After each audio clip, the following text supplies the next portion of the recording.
Welcome to this series of lectures on the history of the Catholic Church. These videos are prepared by Father Mahimai Das, a Salesian priest teaching church history at Christu Jyoti College, Bangalore. On the request of many people, these videos are made, and the aim of these lectures is simply to spark interest and encourage the people to learn more about the Church.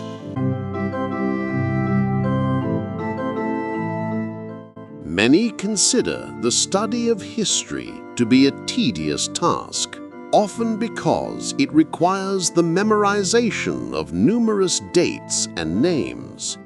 However, this is a very limited understanding of what history truly is.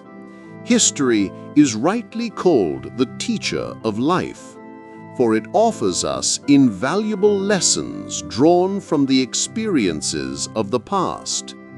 Past events show us that when certain actions are taken, particular outcomes naturally follow. This, in brief, is the fundamental role of history. Through history, we learn what must be done and what must be avoided in order to shape a better future for humanity. This truth applies in a special way to the history of the Church.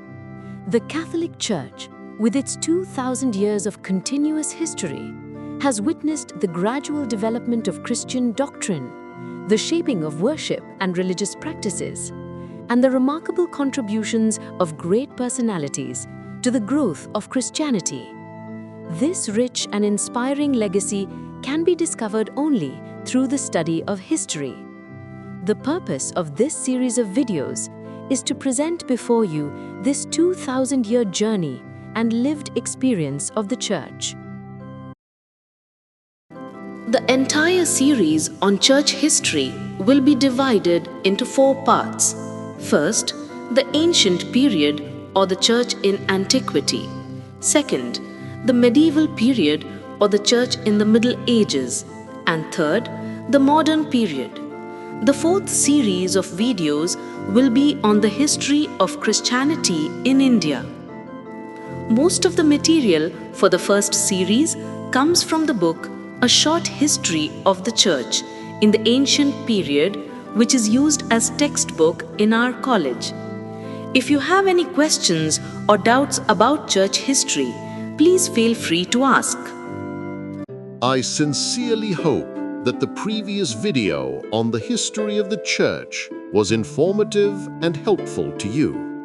If you have not yet seen it, you will find its link in the description below.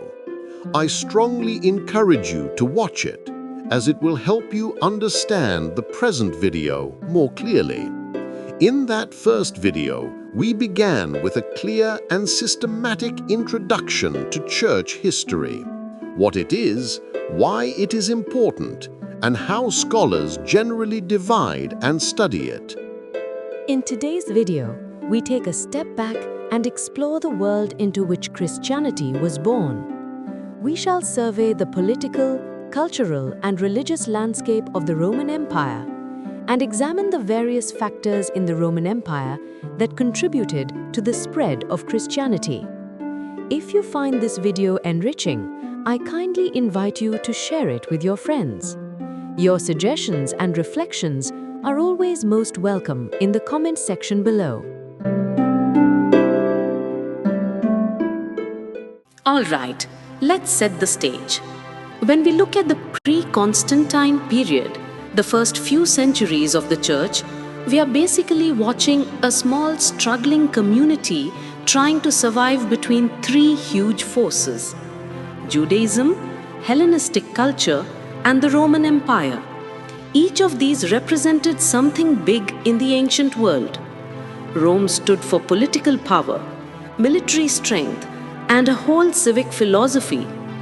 Judaism was an ancient, organized religious system, the very tradition out of which Christianity grew.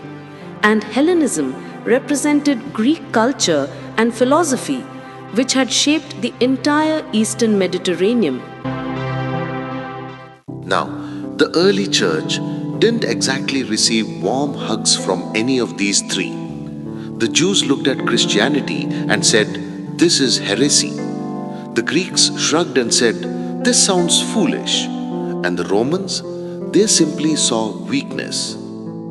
Yet, ironically, and this is one of those fascinating turns of history, Christianity ended up using elements from all three. It eventually became an organized religion like Judaism, adopted philosophical vocabulary from the Greeks, and later grew into a powerful institution embedded within the Roman world. Judaism and Hellenism, in fact, helped Christianity spread. Judaism had already introduced monotheism into the empire, and since 4 to 5 million Jews lived scattered around the Roman world, these diaspora Jewish communities ended up being the first natural mission stations for Christian preachers. Strabo, the Greek geographer, even comments that it was hard to find a part of the empire without a Jewish community. These communities had already translated the Hebrew scripture into Greek, that is, the Septuagint, preached monotheism, and taught the Mosaic law. So Christian missionaries were stepping into places already primed to understand biblical ideas. Greek culture helped too. Christians borrowed Greek philosophical language to explain their doctrines, and the widespread use of Greek across the empire made communication that much easier. Although Christianity was born in Jerusalem, its real expansion happened elsewhere, in the major urban centers of the Roman Empire like Antioch, Rome, Corinth. And throughout this period, the Roman Empire played a major role, sometimes encouraging Christianity's growth indirectly through stability and infrastructure, other times trying to crush it through persecution. But it is in these early centuries that Christianity carved out its own identity, separating from Judaism and slowly making its way into Roman society. The Roman Empire. So, how did the Roman Empire help Christianity without really intending to? Mainly in two ways: through political unity of the empire and cultural unity of the empire. Political unity of the empire. Imagine the Mediterranean region during the time of Augustus Caesar. Rome had spent 4 centuries expanding, and by this point, it completely surrounded the Mediterranean Sea.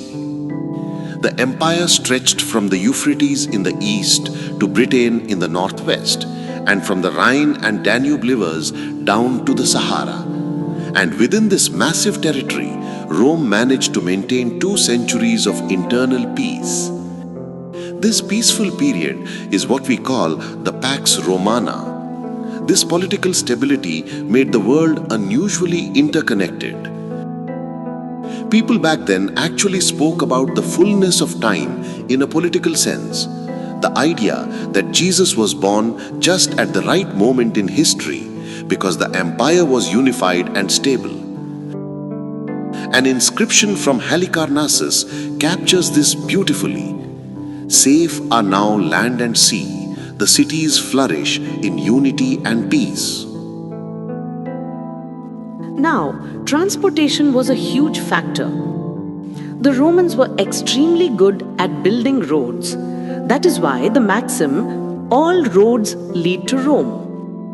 And they used the Mediterranean Sea, which they called Mare Nostrum, that is, our sea, like a private highway for moving troops and messages.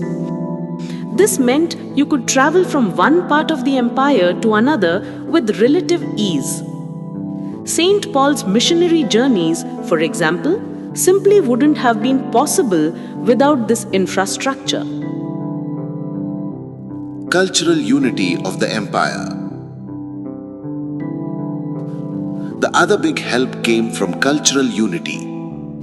Thanks to Alexander the Great and his successors, Hellenistic culture had become the dominant cultural force across the eastern Mediterranean. By the time the Romans arrived, Hellenism was already firmly rooted. So what does that mean? It means that from Syria to Egypt to Asia Minor, educated people spoke Greek, read the same poets, studied the same philosophers, and participated in the same cultural world. Their schools, gymnasia, theaters, and temples looked similar wherever you went.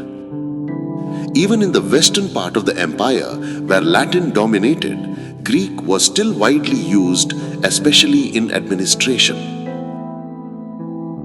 This widespread use of Greek, this lingua communis, made it incredibly easy for ideas to travel. And ideas did travel, especially Christian ones.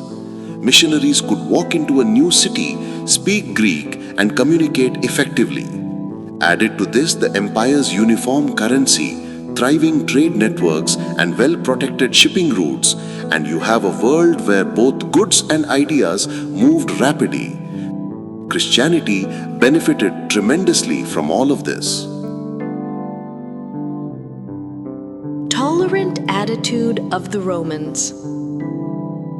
Another interesting feature of the Roman society is its general religious tolerance. The Romans didn't persecute religious minorities unless those groups posed a political threat. They were practical. If your religion doesn't disrupt the empire, we're fine with it. Judaism is a classic example. The Romans didn't always understand Jewish customs, but they respected their antiquity. Also, they needed Palestine as a buffer state against Persia. They knew that persecuting the Jews might push them toward Persia, which was the last thing Rome wanted. So they tolerated Judaism, even though it was monotheistic and fundamentally different from Roman religion. For decades, Christianity enjoyed this same tolerance, simply because it was assumed to be a branch of Judaism. But once Christians separated themselves clearly and refused acts like the imperial worship, things changed. Now, the imperial worship is something we need to understand properly. The Roman emperors didn't usually claim to be gods. Instead, the cult of the emperor served to strengthen imperial loyalty. In times of crisis, emperors insisted on being venerated, not for personal glory, but to build unity and reinforce the Pax Romana. So when Christians refused, the Romans saw that as political rebellion rather than a theological disagreement. Thank you, dear friends, for your patient attention to this video. I am truly grateful if it has enriched your knowledge about Christianity. Should you have further suggestions, please feel free to share them. In our next video, the third in this series, we shall turn our attention to 1st century Palestine, the land in which Jesus was born, and examine how its political and religious context influenced the emergence and early development of the Christian faith. A new video in this series will be released every 2 weeks. Till then, stay tuned. Thank you.